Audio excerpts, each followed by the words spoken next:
Hi guys, it's David here from Writing Resources, and this video has been made to help improve our creative writing. Specifically, we're going to focus on how to create effective imagery to engage your audience. As you can see there from the first part of this video, we're going to focus on the theme of Bonfire Night as it's fast approaching. We can think about some really interesting ways to make our writing engaging for the reader. So what is imagery and how do we use it? Our imagery is visual symbolism or figurative language that invokes a mental image or other kind of sense impressions, especially in literacy work. So basically, we use this by making something that might seem abstract, like an emotion or theory, seem more concrete and tangible to the reader. By using imagery, writers can invoke the feeling they want to talk about in their readers, and by making the readers feel, writers can also help readers connect to the message in their work. So it's all about helping to provide the stimulus for our reader and helping them to really imagine the world or the scene we're trying to describe for them. Now we're about to look at two very small examples of creative writing, so I'd like you to think which one uses imagery effectively. As we look at each example, I also want you to try and stretch and challenge yourself and think what techniques are used in each example. So if you have a look at example 1, it says, "The firework went off with a really big bang. The sound scared the hell out of everybody there, making them all come together." So as you can see there, it's quite a short example. When we're thinking about imagery, we're thinking about, are they creating an effective picture or image for the reader, helping them to visualize the scene that they're trying to describe. There was a smell of fireworks in the air as the spectators waited anxiously for the next firework to go off. So straight away, hopefully you'll be able to see in the first example there, we haven't got loads of different techniques being used, but we do have things like sensory language when we talk about the smell of fireworks, but it's quite vague, it's not very specific. So I definitely expect that example to go in more detail and create a more vivid image or impression for the reader. If we look at example 2, however, you can see it's a lot more in depth. So it says, "Colour streaked the sky like fresh paint thrust onto a blank canvas. The crowd gasped in appreciation as bursts of light dispelled the darkness around them." Abby pressed her cold cheek to her father's coat and looked up in awe. The fireworks seemed to wriggle, dart and explode before her eyes. Breathing deeply, she took in icy breaths and the sense of burning in the air. So if you'd like to pause the video now and go through each example and just think what techniques are being used. If you're unsure what we mean when we talk about any kind of techniques, when we're talking about our creative writing, have a look at some of the other lessons that we've done, specifically the first creative writing lesson on this channel that goes into this in a little bit more detail. Now let's break down what makes this example the most effective. So as you probably figured out on the previous slide, the best example of imagery that was used out of the two was example 2.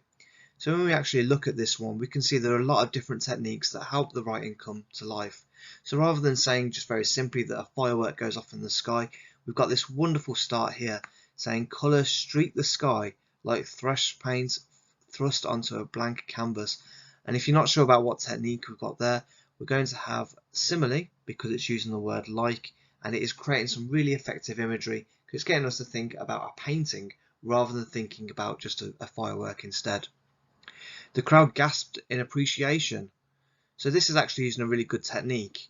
Rather than just saying that they really enjoyed the fireworks or they were impressed by the fireworks, the fact that they're gasping is allowing us to visualize and appreciate that these people are actually enjoying or even amazed or surprised by the fireworks they see.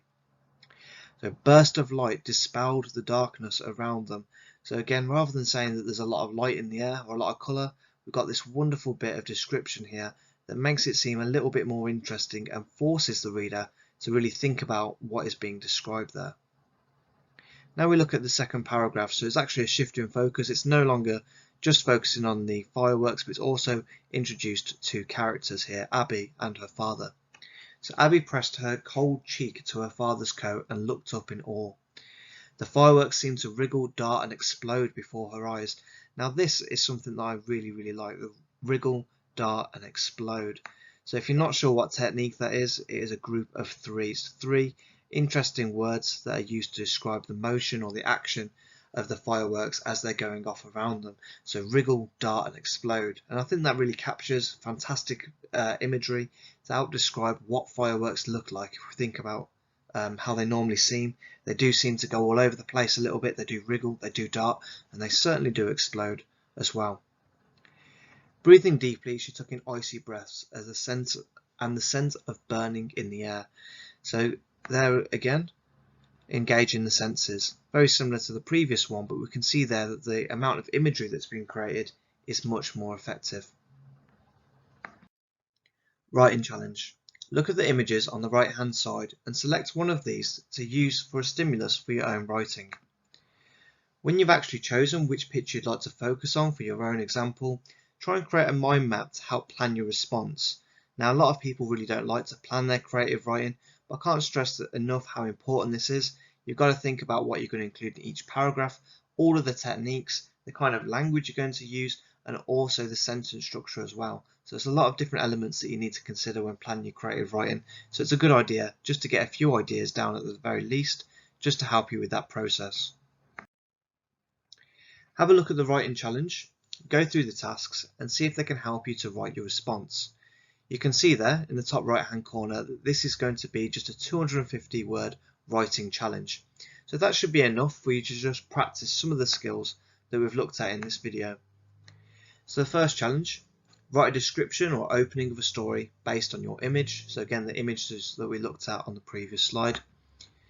Super challenge, use imagery to engage your audience. If you're still a little bit unsure or weary about how to do this, have a look back at the previous example and see how it was used in the example number 2. And mega challenge, use the following examples of ambitious vocabulary. Now, if you are actually practicing this creative writing for a GCSE exam for the creative writing, then you get marks on using ambitious vocabulary. So try and set yourself a target to use these following words. So the words that work well with the images that we've just looked at, we have tremulous, thunderous, yearning and amiable. If you're not too sure what any of these words mean, it's a good idea to look them up either in a dictionary or just search them into Google and it will quickly come up with a definition for each of them. Use the response to help plan your own piece of writing. So as you can see from the image there on the right hand side, I've chosen to do my writing about the young lady that's dancing before the fire. So the first paragraph says, fingers of red and orange stretched out towards her as Holly danced before the flames. Her dress swirled and billowed around her as the warmth of fire seeped into her body. So I was writing this, I was trying to think about two key things.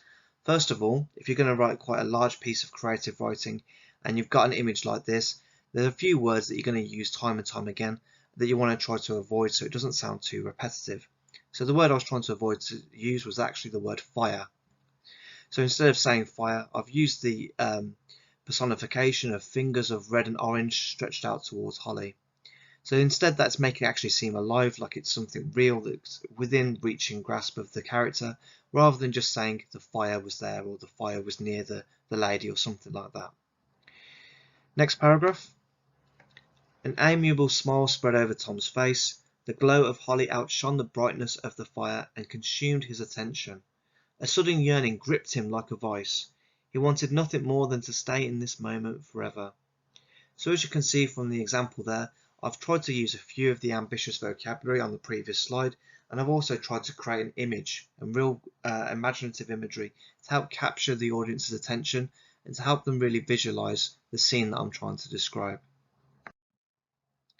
If you need any additional support or help, then new videos will be added every single week. Alternatively, leave us a comment below or visit our partner channel for Bookworm Teaching for more lessons and guidance on all things English. Thanks very much guys, and the best of luck with all of your writing in the future.